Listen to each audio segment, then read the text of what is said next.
உமக்கு மேல் ஒருவரும் இல்லையே, எல்லோருக்கும் மேலாக உயர்ந்தவர், உமக்கு மேல் ஒருவரும் இல்லையே. அல்லேலூயா அல்லேலூயா அல்லேலூயா ஆமென். அல்லேலூயா அல்லேலூயா அல்லேலூயா ஆமென். ஒருவரால் சிருஷ்டிக்கப்படாமலே தாமாக என்றென்றும் இருப்பவர், ஒருவரால் சிருஷ்டிக்கப்படாமலே. இப்பொழுதும் கூட தேவனுடைய வார்த்தையை விசுவாசித்து அவர் நமக்கு வைத்திருக்கிற நன்மைகளை பெற்றுக்கொள்கிறதை பற்றி ஒரு சில வார்த்தைகள் உங்களோட கூட பைபிளிலிருந்து பகிர்ந்து கொள்ள விரும்புகிறேன். பாருங்கள், தேவனுடைய வார்த்தைகளை விசுவாசித்து அவர் நமக்கு வைத்திருக்கிற ஆசீர்வாதங்களை சுதந்தரிப்பது. தேவனுடைய வார்த்தைகளை விசுவாசித்து, அது என்ன சொல்கிறார் இயேசு? மனுஷன் அப்பத்தினாலே மாத்திரமல்ல, தேவனுடைய வாயிலிருந்து புறப்படுகிற ஒவ்வொரு வார்த்தையினாலும் பிழைப்பான்னா, அந்த தேவனுடைய வார்த்தைகளை நம்பி அதில் செயல்படுறதுனால பிழைப்பான். தேவனுடைய வார்த்தைகளை நம்பி அதில் செயல்படுகிறதுனாலே அதில் பிழைப்பான் என்று சொல்லுகிறார். அது மாத்திரமல்ல, நான் விசுவாசித்தும் கிரியை செய்யாவிட்டால் அது விசுவாசம் அல்லவேன்னு போயிடுது. கிரியை இல்லாத விசுவாசம் ஒன்றுக்கும் உதவாது. அப்போ தேவனுடைய வார்த்தைகளை விசுவாசித்து அவர் நமக்கு வைத்திருக்கிற நன்மைகளை சுதந்தரிக்கிறதை பற்றி இப்பொழுது நாம் பேசப் போகிறோம். அதை கவனியுங்கள். நம்முடைய இருதயத்தில் ஒரு வெளிப்பாட்டை, கர்த்தர் கொடுக்கிற வெளிப்பாட்டை நீங்கள் பெற்றுக்கொள்ளுங்கள். இதை நாம் கொஞ்சம் முயற்சி செய்து தான் பெற்றுக்கொள்ளணும்னு நான் நினைக்கிறேன். ஏனென்றால் இந்த உலகத்தின் அதிபதி அவருடைய மனதை குருடாக்கி தேவனுடைய வசனங்கள் விளங்காதபடிக்கு அவர்களை மனக்கண்களை குருடாக்கி வச்சுருக்கான்னு 2 கொரிந்தியர் 4:4 வாசிக்கிறோம். அப்போ நம்முடைய மனது வெளிச்சமாக இருக்கணும், பிரகாசமாக இருக்கணும். அந்த எபேசியருக்கு எழுதின நிருபத்தில் உங்களுடைய மனக்கண்கள் இன்னும் பிரகாசமாகும்படி உங்களுக்காக வேண்டிக் கொள்கிறேன்னு சபைக்கு பவுல் எழுதுறதை நீங்கள் பார்க்குறீங்க. இப்போ நாம் சபைக்குள்ளே இருக்கிறோம், ஆனால் நம்முடைய மனக்கண்கள் தேவையான அளவுக்கு பிரகாசமாக இல்லை. கர்த்தருடைய வார்த்தையை பார்க்க வேண்டிய விதத்தில் இன்னும் பார்க்கலை. அதான் ஒரு மனுஷனுடைய கண்ணை சுகமாக்கி விட்டாராம். என்ன எப்படி தெரியுதுன்னு கேட்டாக்க, நடக்கிற மனுஷனை மரம் மாதிரி பார்க்குறேன் நான். அப்போ மறுபடியும் தொட்டு அவனை சுகமாக்கினார்னு பார்க்குறான். அப்போ ஒரு ஸ்டேஜில் அவன் நடக்கிற மனுஷனை மரம் மாதிரி பார்த்தான்னு அது எப்படி இருக்கான்? அப்படி தான் இன்றைக்கி நிறைய விசுவாசிகள், நாம் எல்லாருமே அப்படி தான் இருக்கிறோம். இன்றைக்கு நாம் இப்போது இருக்கக்கூடிய அந்த ஆவிக்குரிய அளவிலிருந்து சற்று வளர்ந்து போகிறதற்காக இப்பொழுது நான் இதை பேசி கொண்டிருக்கிறேன். ஆதலால் சற்று கவனியுங்கள். கர்த்தருடைய வார்த்தையை விசுவாசித்தா அதுபோல் ஆயிரும். அல்லது பிசாசுடைய வார்த்தைகள் இந்த உலகம் நம்மிடத்தில் பேசுகிறதே, அதெல்லாம் நன்மையெல்லாம் நடக்க முடியாது, இந்த உலகத்தில் பொய் சொல்லாமல் பிழைக்க முடியாது, அப்படியெல்லாம் இந்த உலகம் சொல்லுகிறதே, அதை நம்பக்கூடாது. அப்போ 2 விஷயம் போட்டி போட்டுக்கிட்டு இருக்கு. கர்த்தருடைய வார்த்தை உங்களுக்குள்ளே ஜீவனை கொடுக்க, அந்த ஜீவன் உங்களுக்குள்ளே பரிபூரணப்பட, அதற்காக இயேசு வந்தேன் என்று சொல்கிறார். ஆனால் இந்த உலகத்தின் மூலமாய் அல்லது தன்னுடைய தானாக அவன் ஆவியிலே நம்முடைய உள்ளத்தில் பேசுகிற காரியங்கள் எல்லாம் சேர்ந்து இருக்கிறது. மனிதர்கள் நம்மிடத்தில் பேசுகிறார்கள், உலக சூழ்நிலைகள் நம்மிடத்தில் பேசுகிறது. எப்படி தேவன் நம்முடைய உள்ளத்தில் பேசுகிறாரோ அதுபோல் பிசாசு நம்முடைய உள்ளத்தில் நினைவுகளை, சிந்தைகளை உண்டாக்குகிறான். நாம் தான் பார்த்து தேவனுடைய சிந்தை எது, பிசாசுடைய சிந்தை எது, தேவனுடைய வார்த்தை எது, பிசாசுடைய வார்த்தை எது என்பதை நாம் தெரிந்து நாம் தேவனுடைய வார்த்தைகளை மாத்திரம் ஏற்றுக்கொண்டு அதை நம்ப சொல்லுகிறார். நாங்கள் தான் நம்புகிறோம்ல நீங்கள் நினைக்கலாம். ஆனால் நான் கேட்குறேன், அவருடைய தழும்புகளால் குணமானீர்கள்னு போட்டிருக்குல்ல, அந்த வசனம் மாறாதில்ல. அப்போ தழும்புகளால் குணமான பேர் எத்தனை பேர் இருக்கீங்க? இன்னும் எத்தனையோ காரியங்களில் சுகமடைஞ்சாலும் இன்னும் என்னென்னமோ காரியங்களில் சுகமடையாமல் பதில் கிடைக்காம ஏறக்குறைய எல்லா விசுவாசிகளும் இருக்கிறத நம்ம பார்க்குறோம்ல. அப்போ ஏதோ ஒரு அளவு வரைக்கும் வளர்ந்தோம், அப்புறம் அதுக்கு மேலே வளர விடாமல் தடுத்து கொண்டு இருக்கிறது. இப்போ எது தடுக்கிறது என்று பார்த்தால் நம்முடைய அவிசுவாசம். அந்த சீஷர்கள்லாம் போய் அந்த பிசாசு பிடிச்ச ஒருத்தன்ட்ட இருந்த அந்த ஒரு சிறு பையன்ட்ட அந்த பிசாசை விரட்டி விடுறதுக்கு பார்த்தாங்க, அது முடியலை. கடைசிக்கு இயேசுநாதர் விரட்டி விட்டார். இப்போ சீஷர்கள் வந்து கேட்குறாங்க, நாங்கள் ஏன் விரட்டி விட முடியாமல் போச்சு அப்படின்னா, அது உங்களோட அவிசுவாசத்தினால தான் அப்படின்னுட்டார். காற்றையும் கடலையும் ஏண்டாப்பா நீங்களே அதட்டி இருக்கலாமே அப்படின்னா சொல்லிவிட்டு சொல்கிறார், நீங்கள் அற்ப விசுவாசிய. பேதுரு தண்ணீரில் நடக்கிறேன்னா நடந்துட்டு திடீர்னு காற்றையும் கடலையும் பார்த்து மூழ்க தொடங்கிட்டான். அற்ப விசுவாசிங்கிறாரு. ஆனால் நூற்றுக்கு அதிபதி ஒருத்தனை பற்றி சொல்லும்போது, கானானிய ஸ்திரியை பற்றி சொல்லும்போது உன் விசுவாசம் பெரியது அப்படின்றாரு.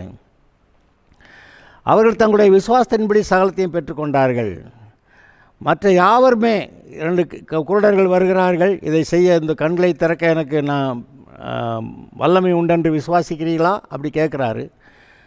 ஆம் என்று சொல்லுகிறார்கள். அப்போ உங்களுடைய விசுவாசத்தின்படி உங்களுக்கு ஆக கடவுதுன்னாரு. அவர் கண்கள் திறந்தது.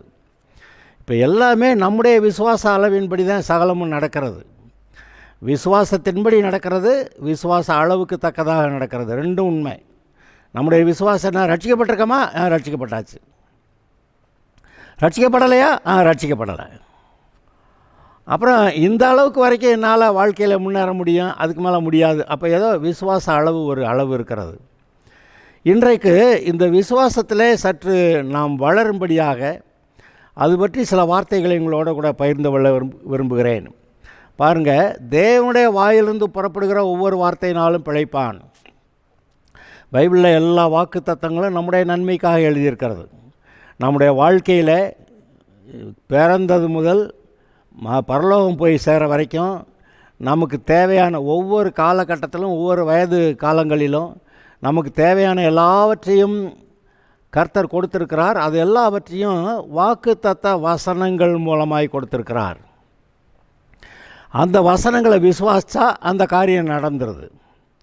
ஆக இந்த வாக்குத்தத்த வசனங்களை விசுவாசிக்கிறது நம்முடைய சூழ்நிலைக்கு ஏற்றாப்புல ஒரு வசனம் நம்முடைய உள்ளத்தில் பேசும். பார்த்தீங்களா, நம்முடைய சூழ்நிலைக்கு ஏற்றாற் போல தேவனுடைய வார்த்தை இந்த வாக்கு தத்தங்களிலே ஒன்று நம்முடைய உள்ளத்திலே பேசுகிறது. இப்போ நான் ஒரு எடுத்துக்காட்டு மட்டும் சொல்கிறேன். நம்மில் அநேகர் இன்னும் பலவீனராயும் வியாதி உள்ளவர்களாயும் இருக்கிறோம். இது கர்த்தருக்கு சித்தமா? இல்லை. அப்போ கர்த்தருக்கு சித்தம் எது?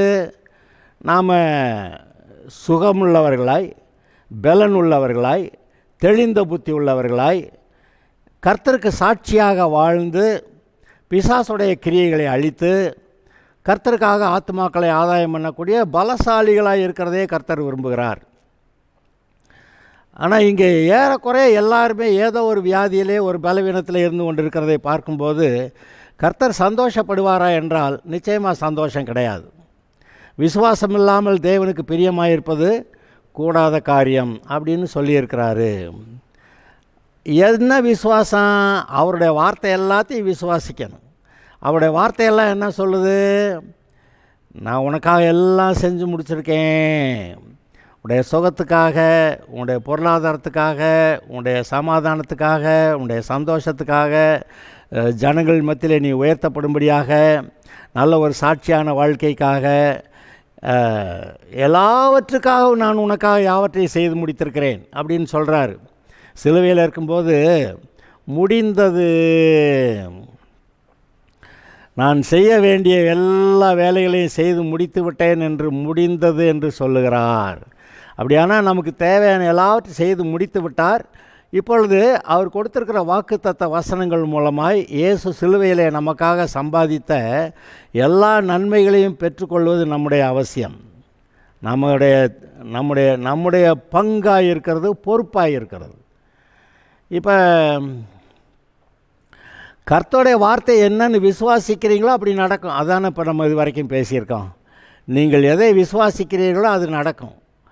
இப்போ யோபு கூட இந்த மாதிரி தப்பு தண்டா நடந்துருமோன்னு சொல்லி பயந்த காரியம் அவனுக்கு வந்தது. அது பயம் வந்து அது ஒரு விசுவாசம்தான், அது நெகட்டிவ் சைடு. அப்போ நன்மையான காரியங்கள் வரும்னு நம்பினா சந்தோஷமாக, உற்சாகமாக, ஆர்ப்பரிப்போட அல்லேலூயா அப்படின்ட்டு இருக்கிறோம். அப்புறம் ஒன்றும் சரியில்லை, ரொம்ப தடையாக இருக்குது, பிரச்சனையாக இருக்குது, ஒரு அட்மிஷன் கிடைக்க மாட்டேங்குது, ஒரு வேலை கிடைக்க மாட்டேங்குது, வேலை கிடைச்சி சம்பளம் நல்ல சம்பளம் இல்லை, போக்குவரத்துல எல்லாம் பிரச்சனை, வீட்லேயும் சமாதானம் இல்லை, இப்படி காரியங்கள்லாம் இருக்குது பார்க்குறோம். ஆனால் இப்படி எல்லாவற்றிலும் சோர்ந்து போகிறதுக்கு கர்த்தர் விடவில்லை. நாம் எழும்பி பிரகாசிக்கிறத விரும்புகிறாரு. எழும்பு எழும்பு சீயோனே, உன் வல்லமையை தரித்துக்கொள். பரிசுத்த நகரமாகிய எருசலேமே, உன் அலங்கார வஸ்திரங்களை உடுத்திக்கொள் அப்படி சொல்கிறாரு. எழும்பு எழும்பு அப்படின்னு கர்த்தர் சீயோனை பார்த்து சொல்கிறாரு. இப்போ நீங்களும் நானும் கர்த்தருக்காக எழும்பி பிரகாசிக்க வேண்டிய ஒரு அவசியத்துக்குள்ளே வருகிறோம். அப்படி எப்படி எழும்பி பிரகாசிக்கிறது? அவருடைய வார்த்தையை நம்புறது. கர்த்தர் இஸ்ரவேலர்கிட்ட சொல்லி நீங்கள் போய் தேசத்தை சுதந்திரித்து கொள்ளுங்கன்னு சொல்கிறாரு. வேவு பார்க்க போயிட்டு திரும்பி கொஞ்சம் பேர் சொல்கிறாங்க, அங்கே ராட்சதர்களை கண்டோம், நாங்கள் அவர்களுடைய பார்வையில் வெட்டுக்கிளி மாதிரி இருந்தால் எங்களுடைய பார்வைக்கு அப்படி தான் இருந்தது, நம்ம போய் பிடிக்க முடியாதுன்ட்டாங்க. கர்த்தர் சொன்னார், போ பிடிச்சிக்கன்னு, நான் தர்றேன், உனக்கு கொடுத்துருக்கேன்னு. ஆனால் இவங்க முடியாதுன்ட்டாங்க. அவங்க விசுவாசன்னா போய் பிடிக்க முடியாதுன்னு அப்படியே ஆகிப்போச்சு அவங்களுக்கு. ஆனால் எரியோ கோட்டையும் அதோடைய ராஜாவையும் அது யுத்த வீரரையும் நான் உனக்கு ஒப்பு கொடுத்தேன் அப்படின்னு கர்த்தர் யோசுவாட்ட சொல்கிறாரு. அவன் நம்பி போனான். கடைசிக்கு சுற்றி சுற்றி ஆர்ப்பரித்தான், கோட்டை விழுந்துருச்சு. அப்போ விசுவாசித்து போன ஒரு ஆள், விசுவாசித்து போக மாட்டேங்கிற ஒரு கூட்டம், அந்த விசுவாசிக்க மாட்டேன், அதாவது விசுவாசிக்காமே இருந்த அந்த கூட்டம் கடைசியில் வனாந்தரத்தில் செத்து போச்சு. ஆனால் சொல்லுவீங்க, கர்த்தர் எகிப்திலேருந்து இஸ்ரவேல் தேசத்தை கானான் தேசத்தில் கொண்டு போய் சேர்த்தார். ஆமாங்க. ஆனால் வழியில் ஒரு கூட்டம் செத்து போச்சு, அதை என்ன சொல்லுவீங்க? இன்றைக்கி செத்து போகிற கூட்டத்தில் நாம் இருக்கக்கூடாது. நாம் போய் கானான் தேசத்தில், வாக்கு பண்ணப்பட்ட தேசத்தில் போய் சேர்றவர்களாக இருக்கணும். நம்முடைய வாழ்க்கையில் நாம் ஜெயம் எடுக்கிறவர்களாக இருக்கணும். கர்த்தர் அதுக்காக சொல்லிக்கிட்டு இருக்கிறாரு, என்னுடைய வார்த்தைகளை விசுவாசி. அவரை நோக்கி பார்த்து பிரகாசம் அடைந்தார்கள், அவருடைய முகங்கள் வெட்கப்பட்டு போகவில்லை. அவரை நம்புகிறவர்கள் செழிப்பார்கள். நீதிமான் கர்த்தரை நம்புகிறவன் செழிப்பான் அப்படி எழுதியிருக்கு. கர்த்தரை நம்புகிறவர்களுக்கோ ஒரு நன்மையும் குறைபடாதுன்னு எழுதியிருக்கு. அப்போ இந்த வசனங்கள்லாம் பொய் தானா? அது அவர் என்ன தான் வாக்குத்தத்தம் சொன்னாலும் நமக்கு நடக்கலை இல்லை அப்படின்னாக்கா அப்போ அந்த வசனங்கள் பொய்யா, நம்ம ஒழுங்கு இல்லையா? இந்த இடத்துல நாம் சற்று நம்மை நிதானித்து பார்க்க வேண்டியிருக்கிறது. தேவன் சத்தியபரர், பொய் உரையாதவர். தம்முடைய குமாரனாகிய கிறிஸ்துவோடு கூட ஐக்கியமாக இருக்கும்படி உங்களை அழைத்த தேவன் உண்மை உள்ளவர். அப்போ ஐக்கியமாக இருக்கிறதுக்கு அழைச்சா ஐக்கியத்தில் எல்லாமே கிடச்சிடும். அந்த ஐக்கியத்துக்குள்ளே மக்கள் நம்ம வர்றதில்லை. ஏதோ சில காரணங்களை சொல்லி கிறிஸ்துவோடு கிடக்கிற ஐக்கியத்தில் குறைவு இருக்கிறது. ரட்சிக்கப்பட்டிருக்கிறோம், ஆனால் குறைவு இருக்கிறது. அதை கர்த்தருடைய சமூகத்தில் அமர்ந்து வசனங்களை பார்த்து, வசனங்கள் மூலமாய் நீங்கள் இயேசுவை பார்த்து, வசனங்கள் மூலமாய் அவர் கொடுக்குற அந்த நன்மைகளை சுதந்திரிக்கிற அந்த வேலையை குறித்து சொல்லுகிறார். ஆதலால் இங்கே நாம் கர்த்தருடைய வார்த்தையை விசுவாசித்து சுதந்திரிக்க வேண்டும். எல்லாமே கர்த்தர் இலவசமாக கிருபையாக தான் நமக்கு கொடுத்துருக்கிறாரு. இலவசமாய் தான் கொடுத்தாரு. ஆனால் அதெல்லாம் கிருபையாக இருந்தாலும் நீங்கள் அதை விசுவாசித்து பெற்றுக்கொள்ள வேண்டும் என்று அங்கே எழுதியிருக்கிறது. நான் அதை வாசிக்கிறேன். எபேசியர் 2வது அதிகாரம்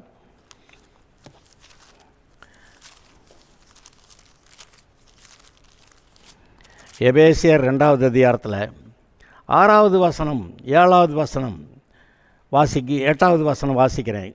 கிறிஸ்து இயேசுவுக்குள் அவர் நம்மிடத்தில் வைத்த தயவினாலே, கிறிஸ்து இயேசுவுக்குள் அவர் நம்மிடத்தில் வைத்த தயவினாலே தம்முடைய கிருபையின் மகா மேன்மையான ஐசுவரியத்தை வருங்காலங்களில் விளங்கச் செய்வதற்காக கிறிஸ்து இயேசுவுக்குள் நம்மை அவரோட கூட எழுப்பி உன்னதங்களிலே அவரோட கூட உட்காரவும் செய்தார். கிருபையினாலே விசுவாசத்தை கொண்டு ரட்சிக்கப்பட்டீர்கள். இது உங்களால் உண்டானதல்ல, இது தேவனுடைய ஈவு. கிருபையினாலே விசுவாசத்தை கொண்டு ரட்சிக்கப்பட்டீர்கள். இது உங்களால் உண்டானதல்ல, இது தேவனுடைய ஈவு. திரும்ப சொல்கிறேன், கிருபையினால் விசுவாசத்தை கொண்டு ரட்சிக்கப்பட்டீர்கள். கிருபைன்னா அவர் எல்லா நன்மையும் உங்களுக்கு இலவசம் எடுத்து வச்சுருக்கிறேங்கிறாரு, சிலுவையில் சம்பாதிச்சு வச்சுருக்கிறேன்றாரு. அதை நீங்கள் விசுவாசத்தால் தான் சுதந்திரிக்க முடியும். கிருபை இருந்து விசுவாசம் இல்லைன்னா ஒன்றும் நடக்காது. அதில் நான் விசுவாசிக்கிறேன்னு சொல்லிட்டு அங்கே கிருபை இல்லைன்னா அதுவும் நடக்காது. அப்போ கிருபை இருக்கணும், அதை விசுவாசத்தினால் எடுத்துக்கணும். நம்ம ரட்சிக்கப்பட்டதுக்கான கிருபை இருந்தது, விசுவாசம் ரட்சிக்கப்பட்டான். இப்போ சுகத்துக்கான கிருபை அங்கே இருக்கிறது, அதை விசுவாசித்து பெற்றுக்கொள் என்று கர்த்தர் சொல்லுகிறார். விசுவாசிக்கலைன்னா ஒன்றும் நடக்காது. அது என்ன அப்படி சொல்லிட்டீங்க அப்படின்னா, பவுல் கூட தன்னுடைய சரீரத்தில் இருக்கிற முள் நீங்கும்படி போய் 3 தடவை ஜெபம் பண்ணானா.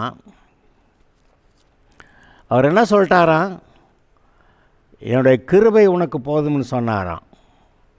அதாவது கிருபை ஏற்கனவே இருக்குது, அதை விசுவாசித்து அந்த முள்ளிலிருந்து விடுதலை ஆகிறதுக்கு கிருபை அங்கே இருக்குது. ஆனால் இவனுக்கு அதை எல்லோரும் ஒரு அளவு வளர்ந்துட்டு அதுக்கு மேலே முடியாமல் விடுறது இருக்கு இல்லையா.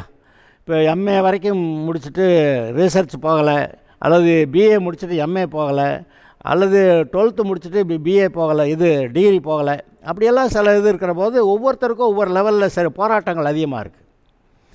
அதுபோல் பவுலுக்கு அவனுக்கு கிடைத்த வெளிப்பாட்டு நிமித்தம் ஒரு பெரிதான போராட்டம் இருந்தது. அந்த சரீரத்தில் பெரிய முள்ளாய் இருந்தது. அது அவனை குட்டுகிற சாத்தானுடைய தூதனாக இருந்தது. அதை போக்குறதுக்காக 3 தடவை ஜெபம் பண்ணானா. அது ஜெபத்துக்காக பதில் கொடுத்து அந்த முள்ளை நீக்கெல்லாம் செய்யலை கர்த்தர். அவர் என்ன செஞ்சிட்டாரு, என் கிருபை உனக்கு போதும் அப்படின்ட்டார். நம்ம என்ன நினச்சிடறோம், உடனே அதுக்கு மேலே உனக்கு கிடைக்காதுப்பா அப்படின்னு அவர் சொல்லிட்டதாக நம்ம நினைக்கிறோம். ஆனால் உண்மையிலேயே அந்த முள்ளிலிருந்து அந்த பிசாசு குட்டுகிற சாத்தானுடைய தூதனாக இருக்கான அவனுடைய பிடியிருந்து விடுதலையாக அவனை துரத்த, அவனை மேற்கொள்ள, அவனிடத்தில் அவனை ஜெயிக்க கர்த்தர் கிருபை கொடுத்துருக்கிறார். நாம் அப்படி புரிஞ்சுக்கிறாம இல்லை அதுக்கு மேலே கொடுக்க மாட்டேன்ட்டார்ன்றது மாதிரி நினச்சிக்கிறோம். ஆனால் அவர் கிருபையினாலே எல்லாவற்றையும் கொடுத்துருக்கிறார். கிருபையினாலே நீங்கள் இயேசுவை போல மாறுகிறதற்கான அந்த காரியங்களை கொடுத்துருக்கிறார். இயேசுவை போலன்னா அப்புறம் இயேசுவுக்கு முன்னாடி எந்த பிசாசு நிற்கும்? என் நாமத்தினாலே பிசாசுகளை துரத்துவீர்கள்னார். அவரோட பேரை சொன்னால் எல்லா பிசாசும் ஓடுதுன்றார். ஆனால் நம்ம என்ன சொல்கிறோம், ஓட மாட்டேங்குதுன்றோம். அப்போ அவர் ஓடுங்கிறாரு, நம்ம ஓட மாட்டேங்குதுன்றோம். இது இந்த லடாய் பார்த்திங்களா? இங்கே நாம் கர்த்தருடைய வார்த்தையை விசுவாசித்து அவருடைய நன்மைகளை சுதந்திரிக்க வேண்டும். இப்போ நான்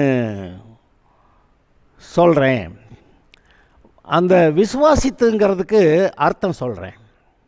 விசுவாசம்னு என்ன? தேவனுடைய வாக்குத்தத்த வசனங்களை நம்புறது விசுவாசம். அவர் சொல்கிற மாதிரி நம்ப முடியலைங்கிறது அது அவிசுவாசம். கர்த்தருடைய வார்த்தையை நம்பிட்டோம்னா அது விசுவாசம். அது நம்ப முடியலைங்க, அது நம்புகிற அளவுக்கு அது அப்படி இல்லைங்க, எங்களால் அந்த வார்த்தையை நம்ப முடியலைங்க. இப்போ இந்த அவருடைய தழும்புகளால் குணமானியர்கள்ங்கிறத நம்ப முடியாமல் தானே என்ன வியாதியாக இருக்கும். இதை எல்லோரும் நீங்கள் ரியலைஸ் பண்ணணுங்கிறதுக்காக இதை நான் சாதாரண எடுத்துக்காட்டில் சொல்கிறேன். எனக்கும் போராட்டங்கள் உண்டு. நான் அப்படி விசுவாசித்து தான் பெற்றுக்கொள்ளணும்னு கர்த்தர் சொல்கிறாரு. விசுவாசித்தா பெற்றுக்கொள்ளுவோம், விசுவாசிக்கலைன்னா அந்த லெவலில் அப்படியே இருந்து பரலோகம் போய் சேருவோம். ஆனால் கர்த்தர் அதை விரும்புகிறாரா? விசுவாசம் இல்லாமல் தேவனுக்கு பிரியமாயிருப்பது கூடாத காரியம் அப்படி சொல்கிறாரு. ஏன் அப்படி சொல்கிறாரு? நீ விசுவாசித்தா அநேக நன்மைகளை சுதந்திரிப்பாய், நீ நல்லா இருப்ப, பிசாசை ஜெயிக்கிறது கர்த்தருக்கு சந்தோஷம், நீ பிசாசை ஜெயிக்கிறது கர்த்தருக்கு சந்தோஷம். அதனால் நீ விசுவாசா நீ ஜெயிக்கலாம் அப்படிங்கிறாரு. அப்போ அவர் சொல்கிறார், என் நாமத்தினாலே பிசாசுகளை துரத்துவார்கள் அப்படின்னா, நான் போய் துரத்த போனேன் போக மாட்டேங்குது அப்படின்னா, அங்கே நேர ஆப்போசிட்டாக நம்ம பேசுகிறோம். அது கர்த்தரை கனம் பண்ணுகிற ஒரு காரியமா? இப்போ இயேசு சொல்கிறாரு, நான் உனக்கு கட்டவும் அழுக்கும் அதிகாரம் கொடுக்குறேன், இதோ பரலோக ராஜ்யத்தின் திறவுகோள்களை நான் உனக்கு கொடுக்குறேன், நீ பூமியில் கட்டுவது எதுவோ அது பரலோகத்தில் கட்டப்பட்டிருக்கும், நீ பூமியில் கட்டவிழ்க்கிறது எதுவோ அது பரலோகத்தில் கட்டவிழ்க்கப்பட்டிருக்கும் அப்படின்றாரு. நம்ம கட்ட அவிழ்க்க நமக்கு அதிகாரம் இருக்குன்னா, நம்ம ஒன்றையும் கட்டவும் முடியல அவுக்கவும் முடியலன்னா வசனத்தை நம்பவில்லை. சிலர் சொல்லிடுறாங்க, அந்த சாவியை திறவுகோலை பேதுருட்ட கொடுத்துட்டாருங்க, நம்மக்கிட்ட இல்லைன்றாங்க. இந்த கொடுமை என்ன செய்ய? பேதுருட்ட கொடுத்தா நம்மக்கிட்ட ஏன் சொல்லணும்? அவர் பேதுருட்ட தான் பேசினார். ஆனால் சபைக்கு ஒரு அங்கமாக இருக்கிற ஒரு மனுஷன்ட்ட பேசியிருந்தார். அந்த தலைமுறையில் அவன் இருந்தான். அவன் மட்டும் இல்லை, கூட இருந்த எல்லா சீஷர்களுக்கும், எல்லாம் ரட்சிக்கப்பட்ட எல்லாருக்கும், இன்றைக்கு ரட்சிக்கப்பட்டிருக்கிற எல்லாருக்கும் அந்த அதிகாரம் கொடுக்கப்பட்டிருக்கிறது. உடனே ஆதாமுக்கு தான் அதிகாரம் கொடுத்தாரு, எங்களுக்கு இல்லைன்னு சொல்லக்கூடாது. ஆதாம் தேவனுடைய சார்பாக பூமியை ஆண்டு கொள்ளக்கூடிய அதிகாரம் இருந்ததே. அவனை மீட்டார்னா என்ன அர்த்தம்? பழைய இடத்துக்கு கொண்டு போயிட்டார்னு அர்த்தம். ரட்சித்தார்னா ஆபத்திலிருந்து காப்பாற்றுறது. ஆனால் மீட்டார்னா அவன் எந்த இடத்துலேருந்து விழுந்து போனால் அந்த இடத்துக்கு மறுபடியும் கொண்டு போய் சேர்த்து அவனுடைய எல்லா நன்மைகளையும் கொடுக்குறது. அப்படி பார்த்தா பூமியை ஆளக்கூடிய அதிகாரம் ஆதாமின் சந்ததியாக இன்றைக்கி இயேசு கிறிஸ்து மூலமாக நம்ம எல்லாரையும் பூமியெல்லாம் ஆண்டு கொள்ளக்கூடிய, நம்முடைய உலகத்தை ஆண்டு கொள்ளக்கூடிய கிருபை அங்கே இருக்கிறது. அதை நாம் நம்ப வேண்டும். அதை நம்பினால் அது நடக்கிறது. ஆனால் நம்முடைய இருதயத்தில் அப்படியே கவனித்து பாருங்கள், எதை நம்ப முடியுது எதை நம்ப முடியல அப்படி பாருங்கள். நம்ப முடியலங்கிறது ஈஸி, நம்புகிறேன் ஆனால் எனக்கு முடியலை. இந்த ஒருத்தன் சொன்னான்ல, விசுவாசிக்கிறேன் ஆண்டவரே, ஆகிலும் என்னுடைய அவிசுவாசம் நீங்கள் எனக்கு உதவி செய்யும் அப்படின்னு கேட்டான். அப்போ அங்கே ஒரு பெரிய போராட்டம் இருக்கிறத நீங்கள் அதில் பார்க்குறீங்க. அப்படியானா இப்போ நீங்கள் என்ன செய்யணும்? இவருடைய வார்த்தையை நம்புகிறேன்னு தீர்மானிக்கணும். அந்த விசுவாசத்துக்கு ஒரு அதோடைய அர்த்தத்தை சொல்கிறேன். விசுவாசம் என்றால் என்ன? அதுக்கான அர்த்தம், டெஃபினிஷன். தேவனுடைய வார்த்தை, in spite of contrary evidences, that is believing God's word in spite of contrary evidences and circumstances. விசுவாசம்னா believing God's word in spite of contrary evidences and circumstances. அதாவது எதிர்மறையான சூழ்நிலைகளிலே எவிடன்சஸ் அண்ட் சர்க்கம்ஸ்டான்சஸ், அங்கே கர்த்தருடைய வார்த்தையின்படி நடக்க அங்கே வாய்ப்பே இல்லைங்கிற அப்பேற்பட்ட இடத்துல சூழ்நிலையில் கர்த்தருடைய வார்த்தையின்படியே நடக்கும் என்று நம்புவதே விசுவாசம் என்று சொல்லப்படுகிறது. ஏன்னா இப்போ நம்ம சூழ்நிலைகள், எரியோ கோட்டை அடைச்சிருக்கு, செங்கடல் அங்கே இருக்குது, யோர்தான் நதி இருக்குது, என்ன பண்ணுறது? ஆனால் இந்த சூழ்நிலைகளெல்லாம் உன்னால் ஒன்றும் செய்ய முடியாது, நீ அவுட்டு அப்படி சொல்லுது. அப்போ இந்த சூழ்நிலைகள் எதிர்மறையாக இருந்தாலும் விரோதமாக இருந்தாலும் தேவனுடைய வார்த்தையின்படி நடக்கும் என்று நம்புவதே விசுவாசங்கிறார். பிலீவிங் காட்ஸ் வேர்ட், தேவனுடைய வார்த்தையை நம்புறது, in spite of contrary evidences and circumstances. எவ்வளோ எதிர்மறையான சூழ்நிலைகள் இருந்தாலும், சூழ்நிலைகள் நமக்கு விரோதமாக இருந்தாலும் கர்த்தருடைய வார்த்தையின்படி நடக்கும் என்று நம்புவதே விசுவாசம் என்று சொல்லப்படுகிறது. அப்போ இன்றைக்கு நம்முடைய சூழ்நிலையில் இருக்கிற வியாதி, பலவீனம், வயிற்ற வலிக்குது, கை கால் வலிக்குது, கண் வலிக்குது, ஏதோ ஒன்று, சரி மருந்தெல்லாம் போய் போட்டுக்கிறான், ரைட்டு. ஆனால் அப்படி மருந்தை போட்டே ஓட்டிக்கிட்டு இருந்தால் அது சரியில்லை. அப்போ மருந்து போட்டு சுகமாகிறது சரின்னு நினைக்கிறோம். அப்போ அவருடைய வார்த்தையினால் சுகமாகிறத ஏன் நம்ம எடுக்கக்கூடாது? அதுதான் பெர்மனெண்ட்டு. அவருடைய வார்த்தையினால் சுகமாகிறது தான் பெர்மனெண்ட்டு, நிரந்தரமானது. அப்படியான அவருடைய வார்த்தையினால் சுகமாக முயற்சி பண்ணணும். உடனே வயிற்று வலிக்குன்னா ஆஸ்பத்திரியில் போய் டாக்டர் மருந்து வாங்கிட்டு வந்துட்டு ஓகே சரியாக போச்சு, அல்லேலூயா ஸ்தோத்திரம், இது மருந்துனால. ஆனால் கர்த்தருடைய வார்த்தையினாலே அவர் சம்பாதித்த அந்த சுகம், பலன், ஆரோக்கியம், அது எல்லாவற்றையும் நாம் பெற்றுக்கொள்ளாமல் போதும்னு இப்படியே போகிறது, உலகத்தார் மாதிரியே போகிறது. அது பேர் விசுவாசி தான் ரட்சிக்கப்பட்டிருக்கிறோம், பரலோகம் போயிடுவோம். ஆனால் அவர் இந்த பூமியில் நமக்கு வைத்திருக்கிற ஆசீர்வாதங்களை சுதந்திரிக்காமையே அப்படியே போய் பரலோகம் போயிடுறது, அப்படியே பரலோகம் போயிடலாங்க அப்படின்ட்டு போகிறது. போகலாம், நான் அதை குறை சொல்லவில்லை.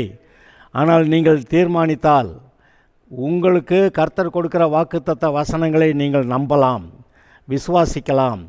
அந்த வார்த்தையின் மூலமாக நீங்கள் சுகத்தை பெறலாம், அந்த வார்த்தையினாலே சமாதானத்தை பெறலாம், அந்த வார்த்தையினாலே தேவனுடைய சந்தோஷத்தை பெறலாம், அந்த வார்த்தையினாலே குடும்ப ஆசீர்வாதங்களை பெறலாம், அந்த வார்த்தையினாலே பிள்ளைகள் ஆசீர்வதிக்கப்பட்டிருப்பார்கள், அந்த வார்த்தையினாலே இந்த சமுதாயத்தில் நீங்கள் உயர்ந்திருப்பீர்கள். அது எல்லாத்துக்கும் பைபிளில் வசனம் இருக்கா இல்லையா? இந்த வார்த்தையை நம்பினா சொல்லப்படுகிற ஆசீர்வாதங்கள்லாம் உண்மையால் உனக்கு பலிக்கும். போகையிலே வருகையிலையும் ஆசீர்வதிக்கப்பட்டிருப்ப, வீட்டிலையும் வெளியிலையும் ஆசீர்வதிக்கப்பட்டிருக்க. சத்துருக்கள் ஒரு வழி வந்து ஏறு வழியாக ஓடி போவாங்க. கர்த்தருடைய நாமம் உனக்கு தரிக்கப்பட்டதுனால ஜனங்களெல்லாம் உங்களுக்கு பயப்படுவாங்க. நீ கடன் வாங்கிறதில்ல, நீ அநேக ஜாதிகளுக்கு கடன் கொடுப்ப, நீ வாளாகாமல் தலையாவ, கீழாகாமல் மேலாவ. கர்த்தருடைய நாமம் உனக்கு தரிக்கப்பட்டதுனால் பூமியின் ஜனங்கள் உன்னை கண்டு பயப்படுவார்கள்.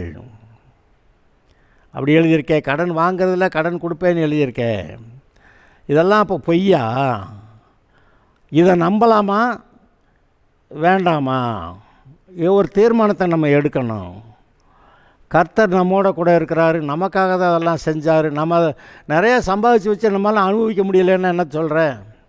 இப்போ நம்ம அப்பா அம்மா நமக்கு நிறையா சம்பாதிச்சு வச்சாங்க, அதை நம்ம அனுபவிக்காமல் விட்டுவிட்டு எவனை வந்து அதை அனுபவிச்சுக்கிட்டு இருந்தான்னா அது சந்தோஷமானதா? இப்போ தேவன் நமக்காக எல்லாவற்றையும் சம்பாதித்து வச்சுருக்க, பிசாசெல்லாம் சுருட்டி கொண்டு போய் எங்கேயாவது ஒழிச்சு வச்சுருந்தா அப்போ அந்த நன்மையை நீங்கள் சுதந்திரிக்காமல் இருந்தால் கர்த்தருக்கு சந்தோஷமா? அதனால தான் சொல்கிறாரு, விசுவாசம் இல்லாமல் தேவனுக்கு பிரியமாக இருப்பது கூடாத காரியம்னு.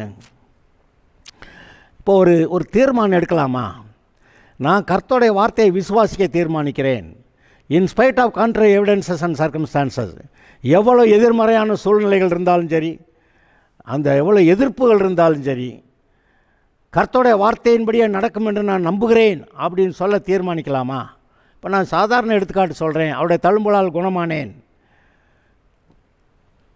அவர் நம்முடைய வியாதிகளை தருத்தரத்தை எல்லாம் சுமந்தார்னு எழுதியிருக்கு. அவருடைய தழும்புகளால் குணம் ஆகிறோம்னு பழைய ஏற்பாட்டில், அவருடைய தழும்புகளால் குணம் ஆனோம்னு சொல்லி புதிய ஏற்பாட்டில் அங்கே எழுதியிருக்கிறாரு. அப்போ அவருடைய தழும்புகள் தான் நாம் சுகமாகறதுக்காக கர்த்தர் கொடுத்தது. அவர் உன்னை அப்பத்தையும் தண்ணீரையும் ஆசீர்வதிப்பார், வியாதியை உன்னை விட்டு விலக்குவார், ஆயுசு நாட்களை பூர்ணப்படுத்துவார் அப்படி சொல்லியிருக்குது. கர்த்தர் உன் அக்கிரமத்தெல்லாம் மன்னித்து உன் நோய்களையெல்லாம் குணமாக்கி உன் பிராணனை அழிவுக்கு விலக்கி மீட்டு கிருபையினால் இரக்கங்களால் முடிசூட்டி நன்மையினால் உன் வாயை திருப்தியாக்குகிறார். கழுவுக்கு சமானமாய் திரும்ப உன் வயது வாழ வயது போலாகிறது. அப்படி தானே எழுதியிருக்கு. இதை நம்பினா அது நடக்கும். அதை நம்ப சொல்கிறாரு. நம்புகிறேன்னு சொல்கிறான், ஆனால் இருதயத்துக்குள்ளே அந்த விசுவாசம் அங்கே இல்லாமல் இருக்குது. பார்த்தீங்களா? அதை நம்ம பார்த்து இப்போ சரி பண்ணணும். அதை சரி பண்ணலாம். கர்த்தர் உங்களோட கூட இருக்கிறாரு. விசுவாசத்தை துவக்குகிறவரும் அதை பூர்ணப்படுத்துகிறவரும் உங்களோட தான் இருக்கிறாரு. விசுவாசத்தை ஏதோ ஒரு வார்த்தையை சொன்னார், விசுவாசம் ஆரம்பிச்சிச்சு. திரும்ப திரும்ப என்னத்தையோ சொல்கிறாரு, விசுவாசம் வளருது. அதை வளர்ந்து பூரணமாக்கணும். நாம் அதுக்கு இடம் கொடுப்போம், காரியம் நடக்கும். நீங்கள் நல்லா இருப்பீங்க, கர்த்தர் சந்தோஷப்படுவார். Okay, God bless you. கர்த்தர் செய்ய நினைத்தது தடைப்படாது. என் தேவன் என்னை ஆசீர்வதித்தால் தடுப்பது யாரு? கர்த்தர் செய்ய நினைத்தது அது தடைப்படாது. என் தேவன் என்னை ஆசீர்வதித்தால் தடுப்பது யாரு? என் தேவனால் உயருவே, என் தேவனால் உயருவே, என் தேவனால் உயருவே. நிச்சயம் நடக்கும், நிச்சயம் நடக்கும். சுற்றியுள்ள கண்கள் அதை பார்க்கும். என் கர்த்தர் செய்ய நினைத்தது அது தடைபடாது. என் தேவன் என்னை ஆசீர்வதித்தால் தடுப்பது யாரு?